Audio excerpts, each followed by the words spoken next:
તો આ સાથે સમાચાર સુરેન્દ્રનગરથી પ્રાપ્ત થયા છે। સુરેન્દ્રનગરના પાટડીમાં કોર્ટ દ્વારા સજા આપવામાં આવી છે।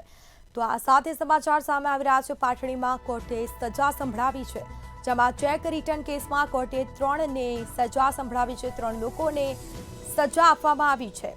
નાગરિક બેંકના લોન બાકીદારને સજા આપવામાં આવી, જેમાં લોન બાકીદારને 1 વર્ષની સજા ફટકારવામાં આવી છે। આ સાથે ચેક રિટર્ન કેસમાં કોર્ટે 3 લોકોને સજા સંભળાવી છે, તો 1 જણને 1 વર્ષની સજા ફટકારવામાં આવી છે। તો સુરેન્દ્રનગરના પાટડીની ઘટના, પાટડીમાં કોર્ટે સજા સંભળાવી છે। તો ચેક રિટર્ન કેસમાં કોર્ટ દ્વારા 3 લોકોને સજા ફટકારવામાં આવી છે, સજા સંભળાવવામાં આવી છે। નાગરિક બેંકના લોન બાકીદારને સજા આપવામાં આવી છે। આ સાથે લોન બાકીદારને 1 વર્ષની સજા ફટકારવામાં આવી છે।